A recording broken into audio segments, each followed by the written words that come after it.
Breaking news as UPS announces additional nationwide layoffs. And it's really important to understand what's going on in UPS considering they have 500,000 employees. And on top of that, today we had CPI came out, which initially absolutely tanked the market. So we're going to go over all of that stuff today, guys. We'll take a quick look at the market. We'll take a quick look at what's going on with the UPS layoffs, what that means for our future. And we'll go under the hood after those two stories. And Mitch is going to break down some amazing data. So stick around for when we go under the hood, because I can guarantee you guys, you will become empowered. The math that this man has and that Mitch, mind blowing. First and foremost though, Mitch, happy Wednesday. How are you, sir? Again, a long handful of hours, but I finally, based on our conversation yesterday, was able to break things down to the mom and pop level. And I've literally been working on that since 2 o'clock this morning, but we got it. We figured it out. You certainly did. He essentially broke down the math on if the Federal Reserve spending was a credit card. Like, what would the balance be on that credit card? How much would that credit card be maxed out? So I'm really excited to share that with you. But let's start by showing the viewers what the heck is going on in the market. Here's the market. Now, market's not closed yet. We got a jump start on this video, but the Dow is down about 345 points. There was a time today, Mitch, where it's down 700. A lot of swings, a lot of whipsaw type action going on. S&P down about 20 points, so about sideways. NASDAQ actually rebounded really crazy. The VIX was down. The VIX was up double digits. It's now down to 1.94. So here's the VIX right here. And look at the volatility. I mean, it jumped up on the CPI data, crazy, and then again went down. And that's not all. Here's Bitcoin. Bitcoin, again, just as of this video, is only down about 1.26%, but this got down. The Bitcoin got down to 55,700 and some change. And here's the 10-year, up about 1 basis point. But what I want the viewers to see, Mitch, is just the volatility. I mean, the volatility is absolutely incredible to me. So to me, not being an expert on these things, it just looks like there's plenty of manipulation. I mean, I see the money in the M2 reverse repo market, China, Japan. It looks like manipulation. And Mitch, I know that the market's going to do what the market's going to do, but I don't know what the market's doing to begin with. Can you explain what happened today in the market? Well, the interest rates broke a double bottom and the bonds broke a double top. In and of itself, does that really mean anything other than stating the obvious? No, but it does reflect that the interest rate world, those who are taking the bets as to what's going to happen, believe that the Federal Reserve is going to lower probably by 50 basis points. That's what they believe. If the Fed doesn't, then you're going to see this stuff start to reverse in a pretty dramatic way. But again, this is just the market doing what it does, in that it's really about price discovery. So yes, bonds are going down. Bonds broke the double top. Interest rates are going down. They broke the double bottom. But time will tell what the Fed does. I mean, there's no law that says that the Fed is actually going to do anything with the interest rates. They could have induced the market into believing what they want the market to be induced into. So it just, on the overall scheme of things, doesn't really mean anything, because it doesn't get down to mom and pop. It does help if the Federal Reserve lowers the interest rates, but then again, look at the strata of mom and pop. How many people are really going to go out and buy a house because the Fed dropped a quarter basis point, right? Doesn't mean anything. It's not going to move the market. It's not going to cover up for the years of fraud.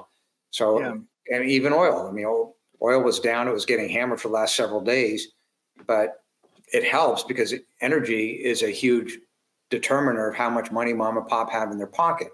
But the problem is, even though the barrel price is dropping, that doesn't show up on the street to 30 days later. Right. So it's all lagging. Mitch, do you think it was like, because, it went down a lot more. It looked like there was a sell-off. Was that some type of, again, I'm no expert, was that some type of liquidity grab? And if that was a liquidity grab, why? Depends on the time frame that you're playing, right? So if you're a big boy and you're inducing the market to panic out so you can buy at the bottom, yes, you could say that that is a liquidity squeeze, and yes, that you could say that they are manipulating the market to do so.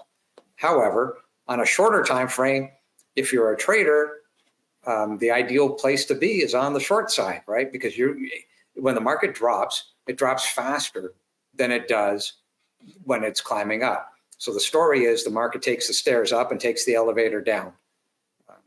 Better to be on the short side in these type of markets in oil because that's where the money is. But if you're playing for the long-term perspective and you're looking out 30 days and you think, well, there's going to be a war somewhere or we're going to need more oil, you're a buyer. The further it drops, the more you're buying. Well, I'll be honest, Mitch, what I'm trying to play right now is survival. Survival. It's survival. I can't even have $1 in the stock market right now, man. I'm just trying to, protect my purchasing power so I could purchase a home of my dreams, which I believe is right around the corner. I mean, I see my own market. It's exploding with inventory. I see price cuts. I see incentives. There are some builders here in Houston that are offering interest rates in the 0%, 0.99%. So I'm holding on, man, but geez, this inflation is bad and the manipulation is worse. And now let's go in and talk about what's going on with UPS, Mitch, what's going on with the layoffs. And let's try to articulate to the viewers how those layoffs is actually a domino effect. That's why we always mention, you warn this all the time, the Fed is reactionary. They can never get ahead of what's going on with unemployment because unfortunately they created a situation, as you will see when we go under the hood, where unemployment is necessary. And that sucks. Taking a look at GM today, and this came out September 10th. This is crazy. UPS is laying off more employees amid effort to boost productivity. So UPS is doing more layoffs. And you guys may remember, they've already announced layoffs. So this is an addition to that. Sandy Springs-based UPS is laying off more of its employees after earlier this year announcing it was cutting 12,000 jobs in its management ranks. The company did not specify how many employees are losing their jobs in the latest round of cuts, which is honestly, Mitch, if I work for UPS, that's kind of scary. Didn't they just get a raise? Anyways, this goes on. But said Monday evening, the layoffs are part of ongoing efforts since the January announcement of reductions. It was not clear which departments were affected and how many of the cuts might be in the Atlanta area. Not really good news, though, for Atlanta. A lot of uncertainty. This goes on. Earlier this year, we announced efforts to align the size of our management staff with the size of our company. That's kind of funny. So there's too many chiefs, not enough Indians. A UPS spokesperson said, we continue to look for ways to increase productivity through process improvements, technology advancements, and organization realignment. UPS has about 500,000 employees. So in other words, they have a ton of employees, but has had declines in business from peaks seen during the COVID-19 pandemic when stay-at-home protocols drove explosive growth in online shopping and deliveries to doorsteps. And another thing, Amazon is probably taking them out, especially because Amazon has Prime. They have their own trucks.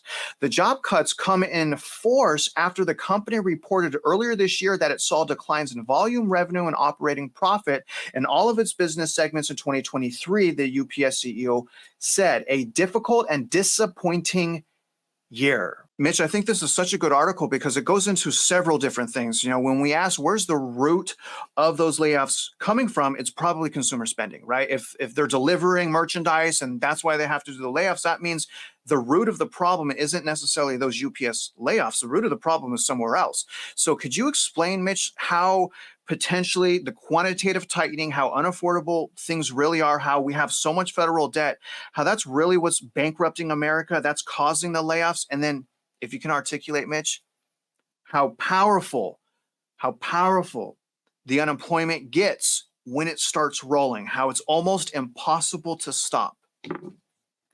Okay, so the root cause of this problem is the executive suite at UPS.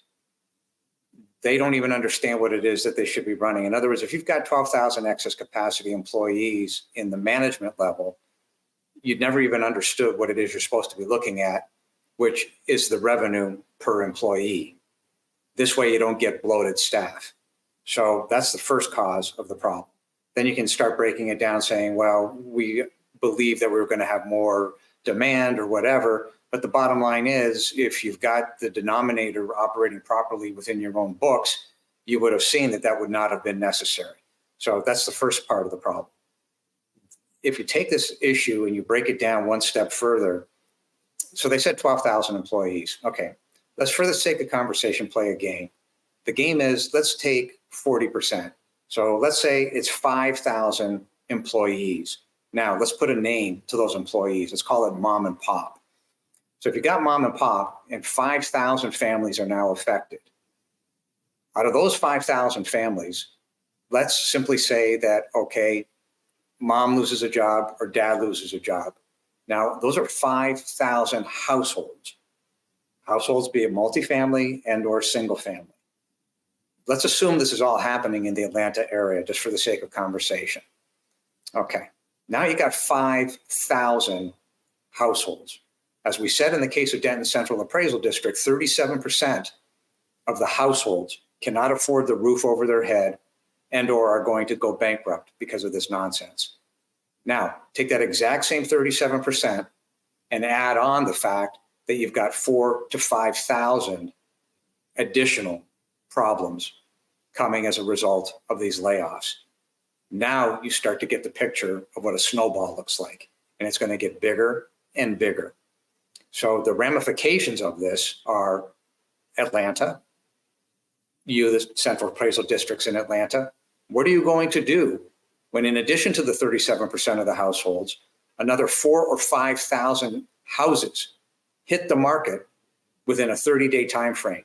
Now what are you going to do? See, the problem becomes a circular argument in that the values start getting out of control, right? And so you end up, if you go back 5 years ago and you say, okay, everything's been hyperinflated in the real estate. Well, if we hit back that where we were 5 years ago, that give or take is, you call it a 40, 50% reduction in the house values. So you see, that proves the fraud. What happened today as compared to where we were 5 years ago, other than the fraud itself? The fraud is, in fact, with stripping people's equity. So these things are all tied at the hips. The reality is you've got people in the C-suite that are dumb because they couldn't even get their own inputs right. And this is a big company, but there's no excuse. It all ends and starts with that boardroom. If you don't know what you're looking at, you need to walk out the door and don't come back. And there is the problem. Well said, Mitch. Now let's start going under the hood, and I want you guys to understand what Mitch just did. Again, he's essentially taking the spending habits of the Federal Reserve and through his mathematical genius, condensing that into what it would look like if we compare that to the average consumer credit card. This stuff, you guys, and how the Federal Reserve is spending their money and how they're doing quantitative tightening, which is leading to all this chaos and pain, the layoffs and even the quantitative easing also brought us into this situation to need the quantitative tightening. It's just, in other words, you guys, it's important to pay attention to what they're actually doing to us. Take a look at this email that Mitch sent earlier this morning. I'm going to read these 8 bullet points, and I want Mitch to break down these numbers here. I mean, this is a great email, really encompasses a lot of what's going on right now on the Federal Reserve level. The deficit is $754 billion after $3.8 trillion necessary to service the debt on $36 billion of U.S. national debt. In 7 years, the $754 billion deficit grows to $18 trillion, assuming tax receipts are the same level as 2023. See the rule of 72, and I'm going to show you guys that here after this, which is the rule of 72, which means the debt's just exploding. No one has got together to say, all right, we're going to start paying this. No one has done that yet. And you'll see that here in a minute. Where is the money going to come from to reduce the $754 billion deficit? Where is the money going to come from to reduce the $18 trillion 7 years in the future based on the rule of 72? If $4 trillion is added to the U.S. national debt every year, then the 7 years at 6%, the deficit becomes $34 trillion, not including unfunded liabilities. And that's actually, we have that type of debt right now. So this is just, Mitch, I'm going to be honest, there's just like trillion, billion. I mean, I can't even fathom what $1 trillion is. It's very, I hope the viewers understand a trillion is unfathomable, but the US GDP is 25 trillion. Federal tax receipts for 2023 is 3 trillion. That's 3 trillion, right? Yes. Okay, so it's 3 trillion.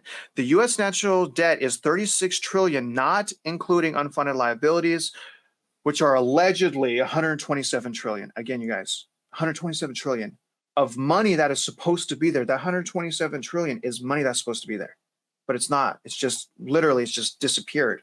Where has it disappeared to? Probably the elite's bank accounts. Now, to create 2 trillion in money to go towards reducing the U.S. national debt annually, that would require doubling plus on the 2023 U.S. GDP to 51 trillion. What are the probabilities of the US total gross domestic product doubling in 2025, 2026, 2027, 2028? I mean, we're fighting inflation. People are broke. The answer is absolutely zero. And if you can, Mitch, here's where I want you, if you can see this, okay, I want you to go over this with the viewers, just because, I mean, you did such a great job here. Mitch is going to show you now the national debt, unfunded liabilities, and how that compares to the average credit card. So what I did is I took the national debt and the unfunded liabilities in total. Now, I just used the low number at 163 trillion. And then if you look at the number of US taxpayers, that's 143 million. 143 million. It's very close to the actual amount of households, coincidentally. So the national debt plus the unfunded liabilities divided by the number of US taxpayers means that, in fact, you, every taxpayer, are now responsible for the credit card debt that the federal government has run up. You are responsible for $1,139,860.14, assuming Each of us, every one of us, everybody who's paying tax to the federal government. Yes. So you're responsible for that. And that was assuming that when I did this at 3 or 4 o'clock this morning, I started at 2, that everything was frozen in place. But the truth is, they're running the clock to the tune of billions a day because of the interest. It truly is a weapon of mass destruction. Then I broke it down and I said, okay, fine. And this is where I tried to do it yesterday, but I had to work harder on it in order to be able to break it down to mom and pop's level. So if you have a credit card and that credit card is $10,000, what you have there, the 1,139,000 divided by the 10,000 means that the US government on your nickel, it has a credit card that's 113 times greater than your credit card, and you, the taxpayer, me, everybody, is responsible for paying that credit card that's 113 times bigger than your own personal credit card, assuming, right? That's assuming a $10,000 credit limit. So I continued on. If you have a $2,000 credit limit, the credit card that you're responsible for is 569 times greater than your own personal credit limit. That's crazy. That's crazy. They're out of control, Mitch. Well, it's insanity, right? Keep Absolutely. doing the same thing and expecting a different result is the absolute definition of insanity. That's what the Fed is doing. We'll spend our way out of it. You can't. This is a lot to take in. And let's take the viewers now and let's show the viewers what's happening on the school district, okay, with the bonds and how they're not even paying the bonds off that they've already issued, and then they're doing more bonds. I'll throw this up here in a minute, but I want you guys to understand, again, the very fabric of our societies and communities, it's bankrupt. The schools are bankrupt, firefighters, police stations, pensions, everything is bankrupt. And Mitch, how mainstream is able to hide this and to create the apathy for people not to care is, it's depressing, man. It's depressing. And let me show the viewers though. Let me show the viewers this next thing. Part of the issue is that people don't move and they won't care for the time being out of just, I don't want to know about it. But the problem is they will care when they get hit in the pocketbook. The only question is, at that point, is it too late? It was for me, man. I mean, the only way that I learned when I lost everything through the great financial crisis was I had to lose everything. I'm glad I did because it made me the person I am now. But during the time, the 9 years of struggle, it was not. Now, you've referred to what is on the viewer's screen right now as equity stripping. Okay, so equity stripping. And what we have here is we have an amortization schedule. And this is for an example for a school. Is that correct? So this is a bond. It's applicable to any level of government that you want or any bond that you want. The math is the math. But what I'm showing here is just an example. So a school can go out and raise a bond. Let's call it 500,000. They've got different coupons, different interest rates, whatever. But what you saw in the previous section that we just did was at the federal level. Now I'm taking this down to the local level. So forget the amount of bonds at a school district, et cetera, et cetera. Let's just focus on a single bond to prove the point. Okay. Well, what's really happening here, a bond gets issued and it's got a coupon. And the coupon is the interest that's paid by the school district, as an example, towards the interest carry of that bond. So they'll issue a bond and it's got 500,000. So the interest paid out over, in this particular case, a 3-year period, assuming a 10% coupon, is about $137,000, okay, with a principal reduction of roughly $12,000. Here's the problem. When they take this bond and it's time to pay this particular bond off, they didn't retire the $500,000 of principal. They're rolling out that $500,000 to the next bondholder. So the current bondholder gets his interest, and it's amortized, but the amortization is a net sum zero. So it's really interest that's being received, but the school district doesn't pay down the bond. So they take the 500. Now here's the cumulative part. They take 500 and add in the interest. So they roll the bond out in time. They roll the interest up in time. So you have cumulative compounding. And that's what I've been pounding the table on for this since we started this. It's cumulative compounding. Just let me reiterate this, because I want to make sure everyone's understanding. Basically, as someone issues some bonds, 500,000, and instead, and when they mature, they pay out the interest, but instead of paying back the 500,000, they never pay it back. They just issue 500,000 more in bonds. No. 512,000, right? They've inverted what you and Mama Pop, what you and I and Mama Pop know as an amortization schedule that pays something off over a 20, 25, 15, 30-year am, whatever it is, it pays off. Okay. Right. This isn't paying off. This is cumulative compounding. And what I wanted to point out here, so come back to my world for a second. If A equals B and B equals C, then A must equal C. So if quantitative easing equals inflation, and inflation is a tax, then quantitative easing is a tax. And so what you're seeing here is the combination of quantitative easing, right? Because their theory is, well, we'll just roll this crap up. Yep. That's what they're doing. Yep. This stuff isn't getting paid off. No. I mean, we're getting hit with quantitative easing and quantitative tightening. And we're getting ragdolled, and we're getting flip-flopped. I mean, it's kabuki theater. This is the truth, right? If you don't pay off the bonds, you don't reduce the bond payments. And that's why I said on that prior section, your gross domestic product would have to go to 51 trillion, double up from where it is today, just to get $2 trillion to start paying this debt down. And let me throw up the national debt worksheet. And again, Mitch, I love you, man. I love the effort you're doing. I love the passion you have to help other people. I love how you've stopped developing and I mean, my gosh, man, this is beautiful. Let me show the viewers. Mitch, do you want to kind of go? I mean, all I see here, I see numbers right here that I can't even comprehend. There's too many numbers. I'm getting lost in these numbers. Can you start from the beginning and tell us what we're looking at? So this is a simple amortization schedule. This is what you would have on your house, right? You have a principal payment, you have an interest payment. So, and under normal circumstances, it would be reducing. So this is just simply saying, okay, fine, here's an amortization schedule. Let's say we're going to reduce the debt, and how long is it going to take to reduce it? So in reality, you have a loan amount, let's call it the national federal debt. Let's never mind the other 127 trillion on top of it.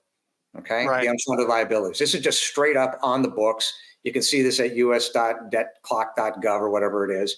So there's $36 trillion. If you say that the annual interest rate is 6.42, which is bank rate as of yesterday, and the term of the loan is 25 years, okay, your first payment is today, and you have a frequency of compounding is monthly, pretty straightforward. Your monthly payment, okay, is $241 billion. So when I say that the clock is ticking, it's literally ticking by the second. Okay. Now take that 241 billion. Let's take it out quarterly. That's per quarter is almost $1 trillion. It's 965 billion. Annually, that's 3,860,000,000. Here's the problem. Your annual tax receipts are only 3,075 billion. Okay. You're short 784 billion.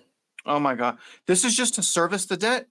Yes. Oh my gosh, man. Okay. And here's a deficit that it would take just to service the debt. And this today, and Mitch, today, this is not This is not even counting Social Security, pension. This is not counting any unfunded liability. No.